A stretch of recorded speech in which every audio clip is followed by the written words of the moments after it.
tracks today. Yeah. I need them bands, run it up fast, stuffing them shits in the safe. Got me a spot out the way, nigga just trying to be safe. Leaving the house with the glizzy, nigga. Let's get to the sports talk. Because they announced the brand new GM, Tommy Shepard, but he actually isn't that new, right? Yeah. Been with the team for 2 decades, right? Here's our new guy, the other guy who we've had. And they offered Brad Beal a 3-year, $111 million contract as soon as it was allowed. He's chosen not to sign it as of yet, but the Wizards still insist they are not dealing him. In fact, here's what Shepard told CBSSports.com. Brad is without a doubt a core player in this league. Every team would love to have him, and so we do. We've never considered anything other than a situation where Brad is with us and leading us forward. Is this BS or real talk, gentlemen? Who? Yeah, I really believe that GM should stay away from making this comment, because if there's a situation that comes to... Because Bradley Beal probably trying to see what direction this team trying to go. He don't know. He probably ain't trying to be that long term, or he probably is. But it sounded to me that he probably gonna keep his options open after this year and go into free agency. He probably trying to get into a situation that he winning, have a chance to win a championship. To me, it sounds like he's not trying to sign that contract, be there long term. That's just my opinion. Table where it's like a no-brainer. You have to trade Bradley Beal if it's going to make the franchise better. It's not about, and GM say this all the time, and this is why I have respect for Danny Ainge, because Danny Ainge came and had a meeting with me, Ray and Kevin, and said, it's guys, if we're getting older, it was like, I may have a situation where I have to trade you guys. And I respect that. He didn't come out and say these guys are not going anywhere. Right. They're Celtics for life. And I don't think GM should do that, because we saw a case where DeMar DeRozan was told the same thing. And he got traded that summer. So I think GM should just stay away from that. They have to do what's best for the organization. The name on the front, not the name on the back. I mean, pro tip, if your GM of your franchise nickname is Trader Danny, you should know that he might trade you at some point. And you didn't feel any kind of way when he said that? I mean, you were the cornerstone of that franchise for so long. I respect somebody who can come and be honest with you and look you in your eye, instead of like nowadays you see guys get traded, they see their Twitter, Instagram. If you could tell me to my face and be man enough to say, look, this is something that could possibly happen, I respect you more for that. Yeah, I mean, that is the case, but also if we could pull up that B-roll footage of the announcement of Tommy Shepard being the head of the basketball operations, but then 7 other people being on stage, and I remember The Athletic had this great piece where Ted Leonsis, the managing partner of the Wizards, explained how, now my mind is open to all these new possibilities that we didn't used to do, and we're gonna explore everything and leave no stone unturned. You can't have that kind of rhetoric and then say, okay, Bradley Beal, what should we do? And say, I don't want to hear about it, right? Cause when you look and see how Toronto handled their situation with DeRozan, you don't want to go ahead and sign the contract. And then what? You gonna play, and they probably end up trading you without letting you know. Cause these GMs got a habit of doing it now. Oh, you ain't going nowhere. That's why we signed you to a long term. No, DeRozan in San Antonio, so where he ain't want to be, but he came along and started to like being in San Antonio. But Bradley Beal probably looking at the situation as, I'm going to take it in my own hands and not sign this contract. I just go into free agency and look for a better spot for me. That sounds like to me, that's why he ain't really trying to sign it, because he don't know how his GM will approach it. Because these GMs will just trade you and say it's strictly about business. It's some that won't trade their players that's loyal to them. It's some that will. And be in rebuild mode. Because that was like the Wizards headed to, and then they're like, Bill ain't trying to be in this situation. That's why he ain't signed the contract, even though they gave him a new one, but he ain't signed it yet. He probably looking at what's the option for me in free agency after this season. I'm not saying they're going to trade him. I'm just saying the idea that it's a conversation ender, they never have that internal discussion, is unrealistic if you're going to be that kind of organization that hires the football guy and hires the college basketball coach and all these people to have input. Here's what I know for sure. Bradley Beal, if he stays healthy, will be the most valuable trade chip come February. Because there are a bunch of teams in this league who saw the wide opening to a championship open up when Kawhi left Toronto and Golden State broke up and all of that, and have basically gone all in with their fan bases. Like Paul Pierce say, Daddy Ainge told him to his face that he traded, but he traded Isaiah Thomas without even telling him. That let me know the GMs on the straight up with certain players they like, and they move away from Isaiah and traded him. Why y'all couldn't do him the same way y'all did Pierce? I understand he's not on Pierce level. I understand Pierce is an all-time Celtic great, won a championship for y'all, but I'm saying still give him respect like y'all did for Pierce and told him and steady let him go.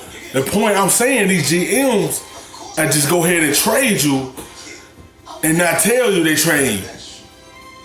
Then they do certain players right and just tell them to their face, like Danny Ainge did for Paul Pierce. Danny Ainge. With their front office, with their trades that they've made. Absolutely. And they will find themselves by mid-season. Some of them, by definition, will be like, oh, we're in a little trouble here. We need some help. And they've already sunken the cost in to make these moves, and they will start chasing. And Bradley Beal, the phone calls to Washington are going to be off the hook. So I'm very curious to see what they... Well, that's what I mean. That I'm very curious to see what happens here, because it's one thing to say it here in September. I don't know what they're going to say in February. Let's talk about the Celtics' new starting center. Who is it, Amin? Oh, yeah, Enes Kanter, participating in WWE Raw in MSG, his old home, on Monday. He defeated R-Truth to take the WWE's 24/7 belt. Sorry, Rachel, I don't know who that is. A whopping 22 seconds later, he lost his title back to R-Truth in a shocking plot twist. Plot twist! Kanter did manage to find some time to speak to Bleacher Report about the pros and cons of playing pro basketball in New York City. Again, plot twist that Enes Kanter had time to talk to the media, and he said, which by the way we love, thank you, Enes. He said, I had an amazing time with the Knicks, but other teammates I talked to, or if they're on different teams, they always said, amazing city, Madison Square Garden, amazing, everything is so good, but the ownership. They always keep saying, but the ownership. Is this BS or real talk? This dude loves to talk, but boom, he is on the money with this one. Without a question.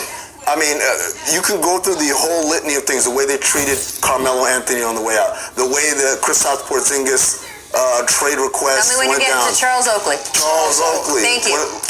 It's over and over for the last basically 20 years. A lot of more downs, a lot more embarrassments, like when he said here, oh, free agents are dying to come to the Knicks, and then nobody came, right? It all starts at the top. A lot of times, fans want to blame the star player. Why aren't we? That's true. Knicks top office owner, GM, don't know where they want to go. They don't know what position they want to put the Knicks in. Bad ownership. They banned Charles Oakley, and he one of y'all best players from the 90s. And the way they treated Carmelo and Porzingis wasn't right. Nobody want to go there if your front office or your ownership ain't doing nothing right, and they not putting the Knicks in a position to win games. They don't know what direction they going in. They just going in circles. Somebody need to buy them out, because they is not handling their job right. They're not running the Knicks right. Every year, they keep drafting the players. They don't know what direction they heading into. They try to find that guy that take the Knicks to the next level, but they can't. You say stars want to come there. Stars don't want to play there.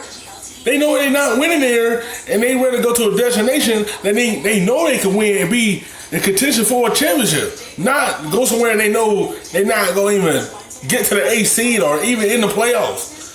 And these owners don't know, in New York, don't know what he's doing. He owning the team, his front office ain't right. And then nobody want to be in that situation, and all that dysfunction that going on in that organization, nobody want to be around that. Like you saying, two of your best players off, and you had it wrong. Better. They want to blame the coach. Why aren't we better? They want to blame the GM. But many times you want to follow the trail. You follow the trail that leads you to the top. It's ownership that makes the organization successful or unsuccessful. In this case, Enes Kanter is correct. Absolutely, and this is why I don't buy that star players want to go to big markets. Well, why haven't we seen that superstar player year in and year out consider the Knicks if this is supposed to be the biggest of big markets? And so it starts at the top, like you said, and as long as Jim Dolan is there, I just think the black cloud is going to remain over New York City. Especially as we're now in a time where players are more aware of, I only have this much time in my career, in my prime. I got to make the most of it. Why am I going to waste time saving somebody who gets in their way over and over again? Well, look, we certainly thought there was a lot of speculation we would have seen. Now, what they're saying, that owner is not a good owner. Players ain't going there because they feel like he can't own rights. Even his own players saying it's just the ownership. How he's handling it, he's not handling it right. Like he gotta figure out something, somebody have to buy him out. Or the next, this whole kid continue staying at the bottom. Nobody wanna go there with that owner. They feel like he don't know what he's doing and he not gonna put the team in the best shape to win. Kevin Durant and Kyrie go to the Knicks. The fact that they chose the Nets over and kept citing both of them, culture, had to have made an impact. That being said, you cannot force an owner to sell for just making stupid decisions. Oh, no. Right? He's here to stay. So unless you get him in a scandal. He can't do anything about this, and he owns the team. So this is the way it is. I'm not sure if we're going to see any different anytime soon. Thanks for watching ESPN on YouTube. For highlights and analysis, check out the ESPN app, and for live streaming and premium content,